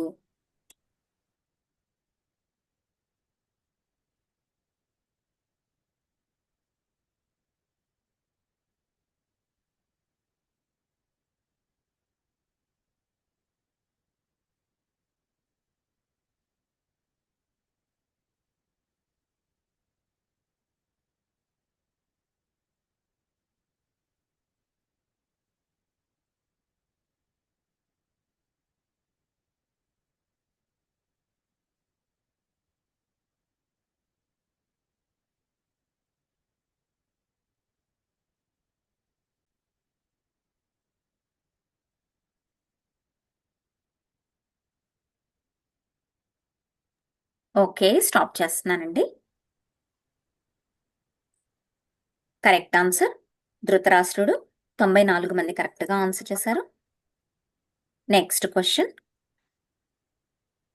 విదురుడు ఏమన్నాడు? నీవు ధర్మంగానే ఉన్నావని దుర్యోధనునితో, ఓడిపోయినవాడు మరొకరిని పణంగా పెట్టే హక్కు లేదు అని, ద్రౌపదిని తీసుకొని వచ్చుటకు నేను అంగీకరించను అని.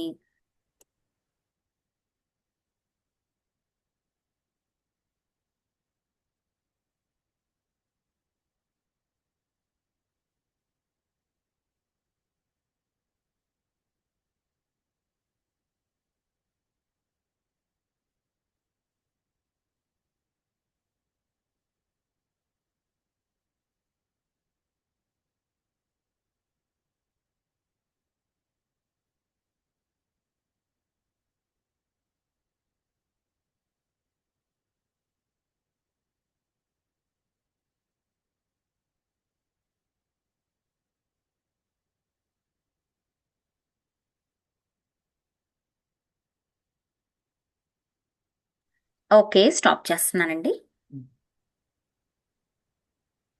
Correct answer. ఓడిపోయినవాడు మరొకరిని పణంగా పెట్టే హక్కు లేదు అని 201 మంది కరెక్ట్గా ఆన్సర్ చేశారు. Next question.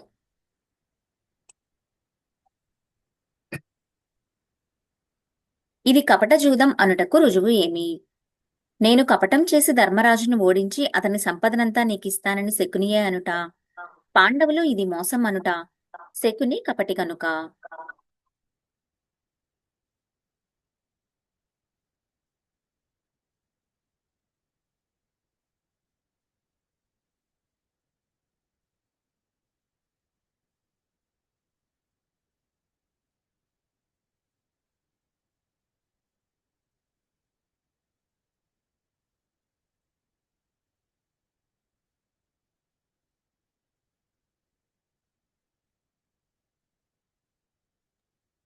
ఓకే, స్టాప్ చేస్తున్నానండి.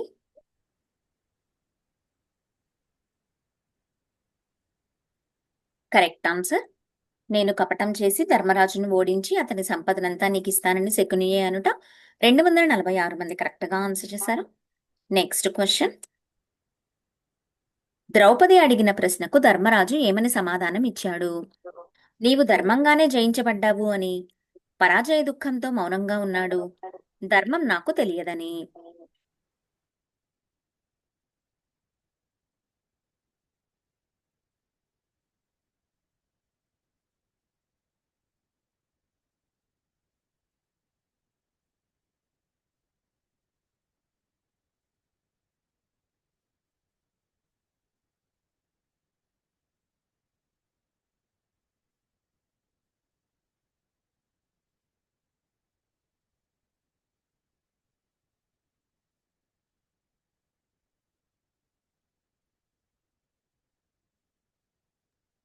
ఓకే, స్టాప్ చేస్తున్నానండి. Correct answer. పరాజయ దుఃఖంతో మౌనంగా ఉన్నాడు. 226 మంది కరెక్ట్గా ఆన్సర్ చేశారు. Next question. ధర్మరాజు మౌనంగా ఉంటే దుర్యోధనుడు ఏమన్నాడు? నీవు వెళ్ళి ఆమెను ఈడ్చుకురా అని ప్రాతిగామితో అన్నాడు. ధర్మరాజు ఏమి చెబుతాడా అని ఎదురు చూశాడు. ద్రౌపదిని ఇక్కడికే వచ్చి ఆ ప్రశ్నను అడగమన్నాడు.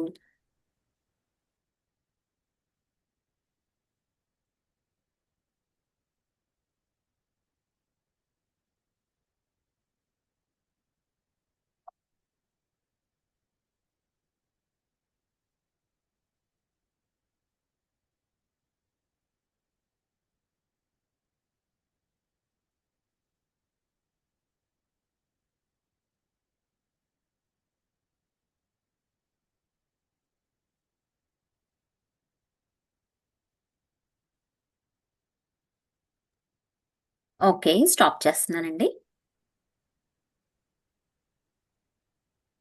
Correct answer. ద్రౌపదిని ఇక్కడికే వచ్చి ఆ ప్రశ్నను అడగమన్నాడు. 150 మంది కరెక్ట్గా ఆన్సర్ చేశారు. Next question.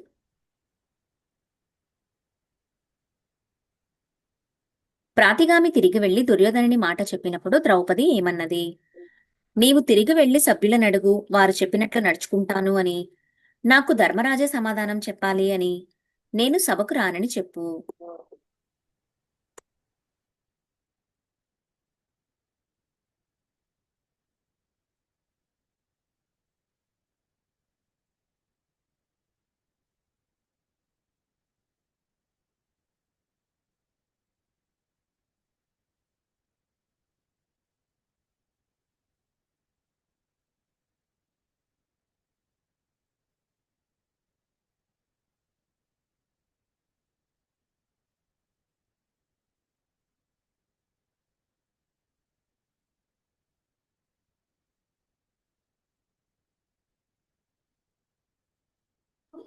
ఓకే, స్టాప్ చేస్తున్నానండి.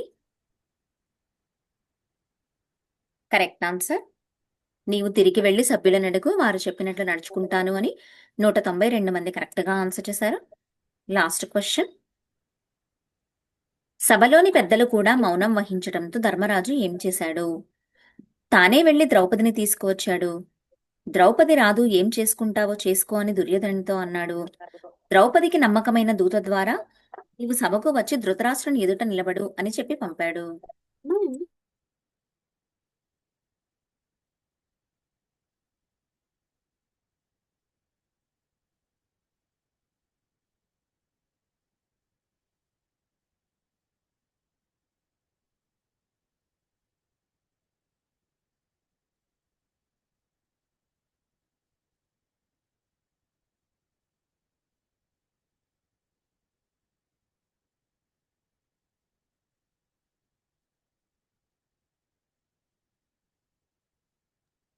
ఓకే, స్టాప్ చేస్తున్నానండి. Correct answer. ద్రౌపదికి నమ్మకమైన దూత ద్వారా నీవు సభకు వచ్చి ధృతరాష్ట్రుని ఎదుట నిలబడు అని చెప్పి పంపాడు. 240 మంది కరెక్ట్ గా ఆన్సర్ చేశారు.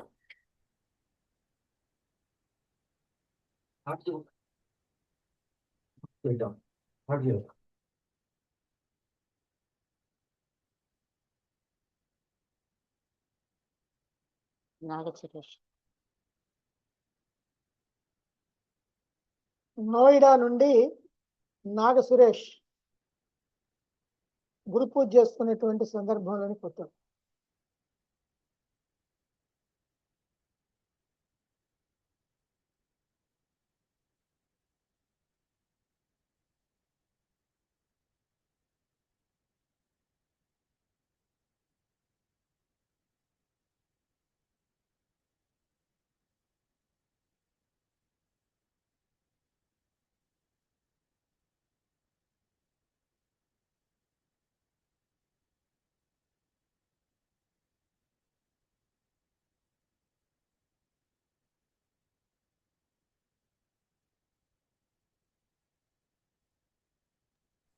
ఎవరికైనా సందేహాలున్నా మాట్లాడాలనుకున్నా హ్యాండ్ రైజ్ చేయొచ్చండి.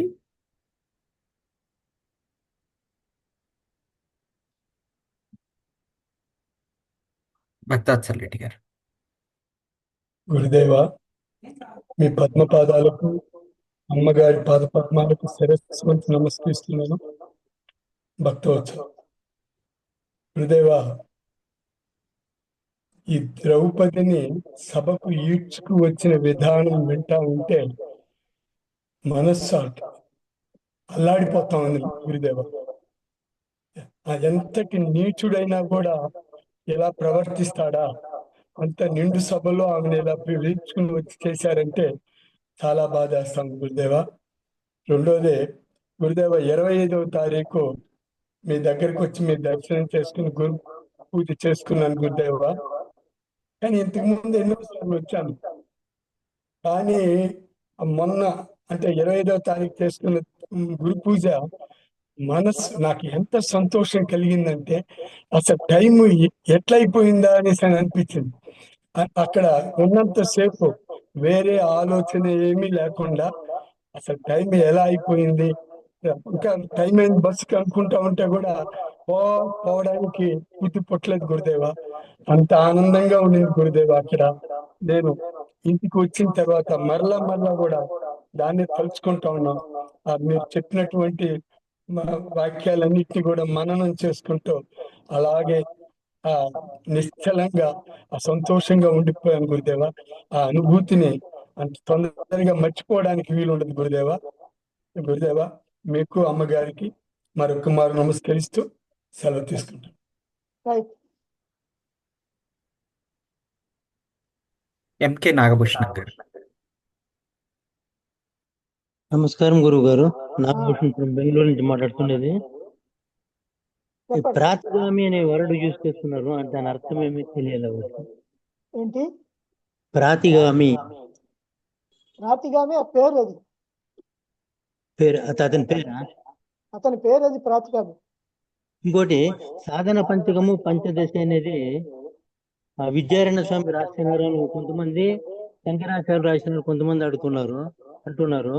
ఇది ఏది కరెక్ట్ అని? సాధన పంచకం శంకరాచార్యుల వారిది.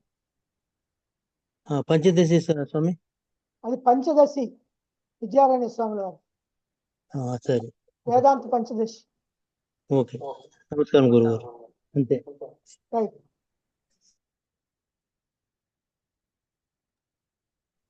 శైలజ గారు. గురుదేవ, మీ పాద పద్మాలకు నమస్కారం అండి. అమ్మగారు, మీ పాద పద్మాలకు నమస్కారం. గురుదేవ, ద్రౌపది దేవి అసలు ఆవిడ్ని చూస్తుంటే ఆవిడ ఏమంటారు, ఒక మేరు పర్వతం లాగా అనిపిస్తా ఉంది గురుదేవ ఈరోజు నాకు. అసలు అంత ఇదిలో కూడా ఆ భర్తలకేమో ఓడిపోయారు, ఆవిడ ఏమో రాలేని స్థితిలో ఉంది. అట్లాంటి సమయంలో కూడా ధర్మ అధర్మాలను ఎంత చక్కగా ఆలోచించి మాట్లాడుతా ఉంది ఆవిడ.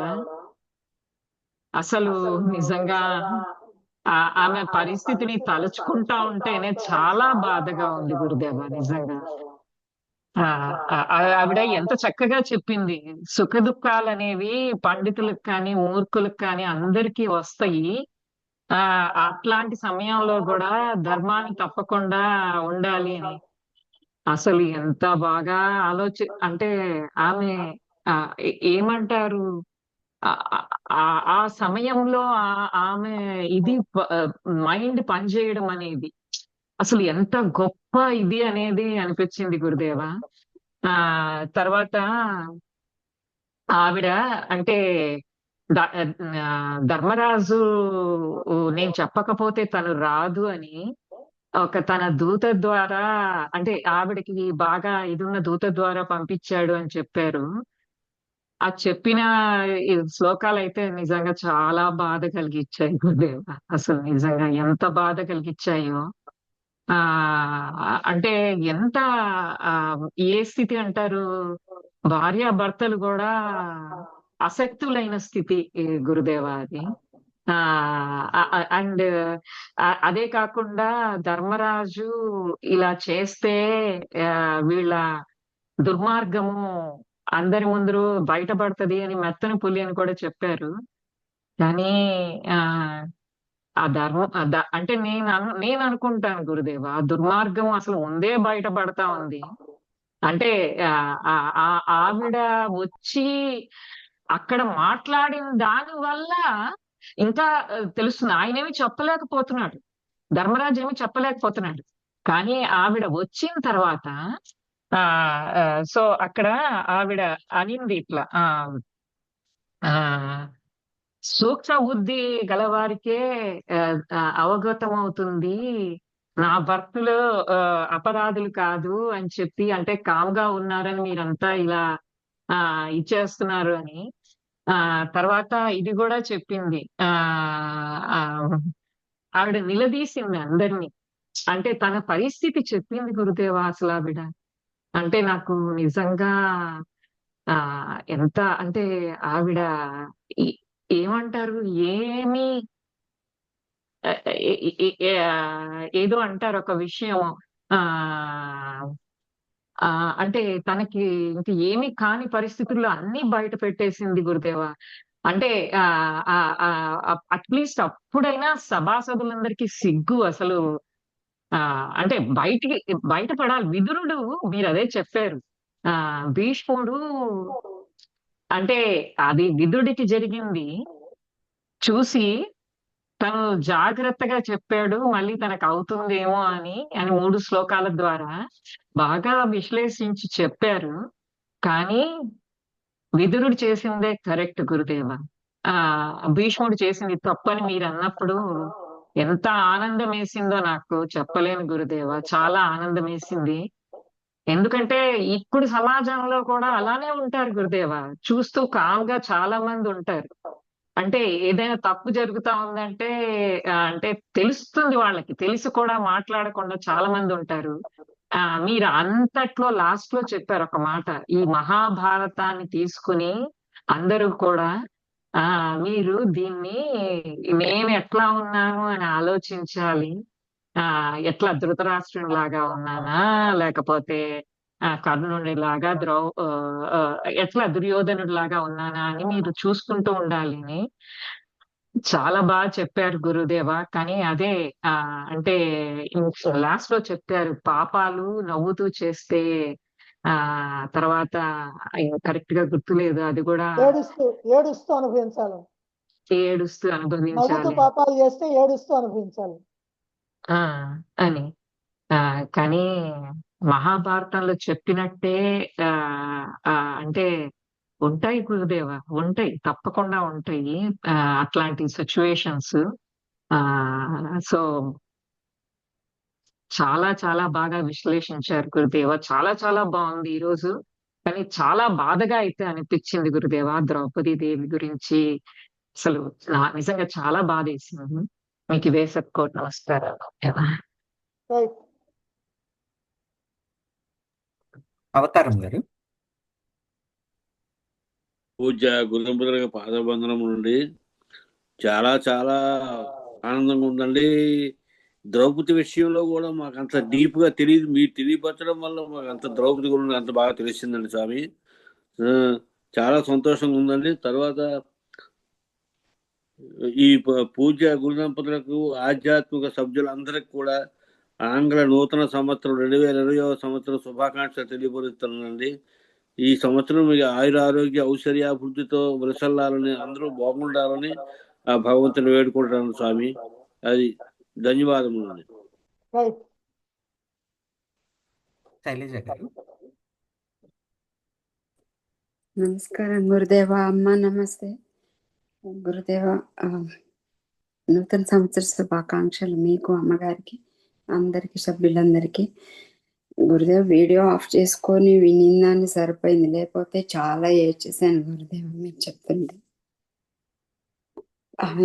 ఎట్లా చెప్పారంటే ఎందుకు మహాభారతం ఇలా ప్రపంచవ్యాప్తిగా ప్రపంచంలోనే అతిపెద్ద కావ్యం ఫేమస్ ఎందుకు అయింది అనేసి ఇప్పుడు అర్థమవుతుంది గురుదేవ. అసలు మన దేశంలో ఇట్లా మామూలుగా లేబర్ వాళ్ళల్లో ఇట్టి జరుగుతున్నాయంటే కామన్ అనుకోవచ్చు, కానీ ఒక రాజులు ఆ స్థాయిలో, పై స్థాయిలో ఉన్న వాళ్ళలో ఇలా జరిగింది అని అంటే తలుచుకుంటేనే చాలా బాధగా ఉంది గురుదేవ. విన్నిందే ఎప్పుడు ఈ కథలన్నీ, కానీ ఈరోజు మీరు చెప్తుంటే మాత్రం చాలా అద్భుతంగా ఉంది గురుదేవ. ప్రతి ఒక్కరి ఆ మనస్తత్వాన్ని విశ్లేషించి చెప్తుంటే మీకు, అమ్మగారికి శతకోటి వందనాలు. ధన్యవాదాలు గురుదేవ. రాజ్యలక్ష్మి దత్ గారు. అమ్మగారికి, గురువు గారికి శతకోటి వందనాలండి. నూతన సంవత్సర శుభాకాంక్షలు మన సభ్యులందరికీ కూడా చెప్తున్నానండి. ఈ సంవత్సరం అందరూ సుఖశాంతులతో వర్ధిల్లాలని ప్రార్థిస్తున్నానండి. ఈ సందర్భంలో నాకు గణేష్ అథర్వశీర్ష చదవాలని ఉందండి, చదవమంటారా? ఏంటది? గణేష్ అథర్వశీర్ష, గణపతి ఉపనిషత్తు అండి.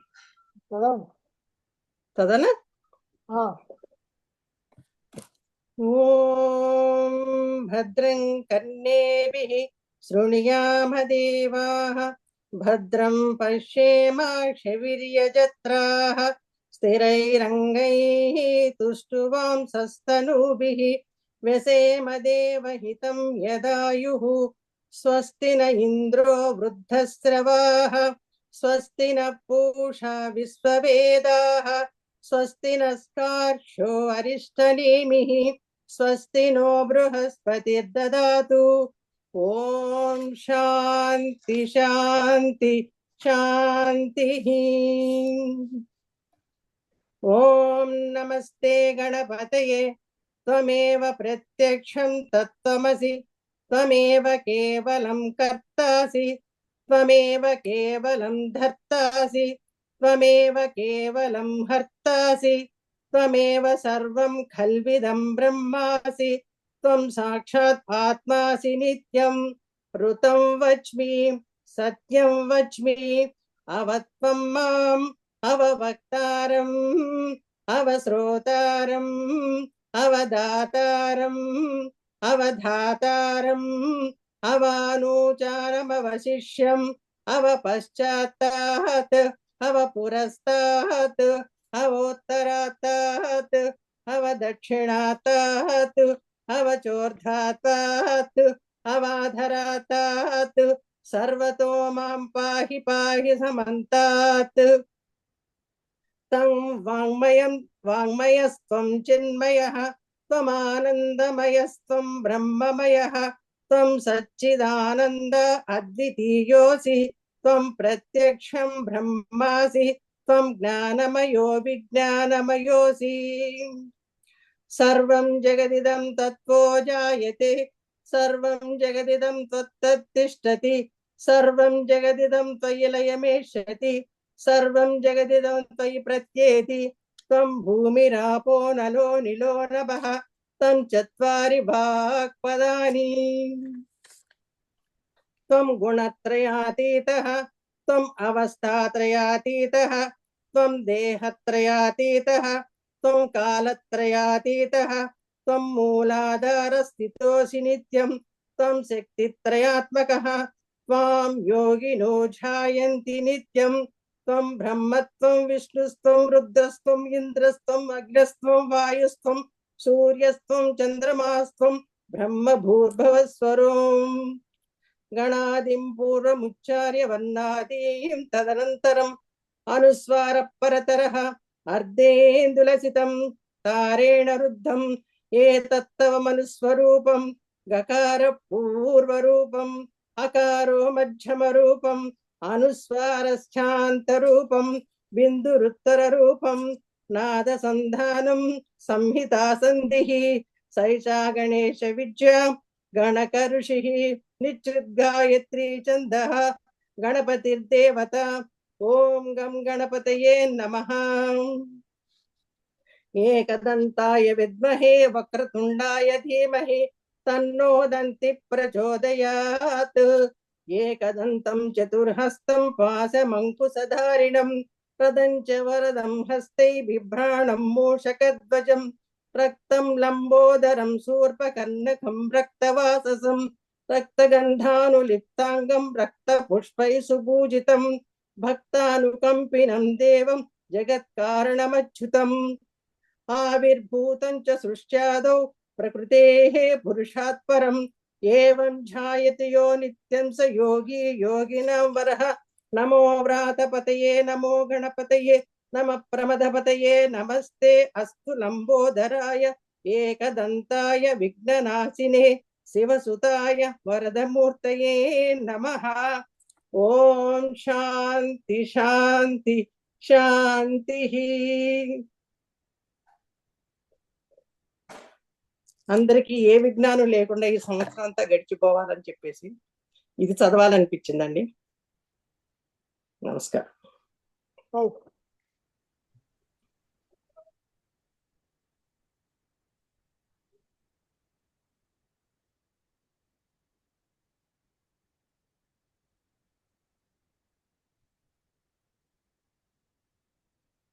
ఓకే గురుగారు. ఏ మణికుమార్ గారు.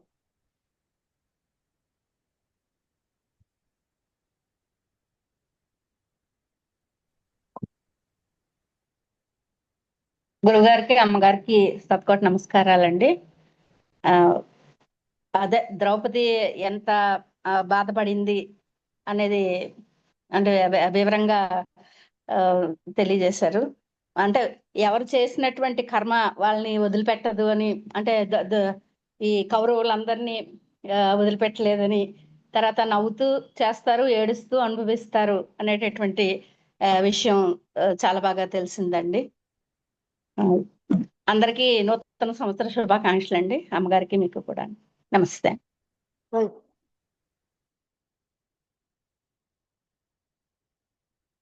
ఓం సర్వే భవంతు సుఖినః, సర్వే సంతు నిరామయాః, సర్వే భద్రాణి పశ్యంతు, మా కశ్చిద్ దుఃఖభాగ్ భవేత్. ఓం శాంతి శాంతి శాంతి. హరి ఓం. శ్రీ గురుభ్యో నమః. హరి ఓం.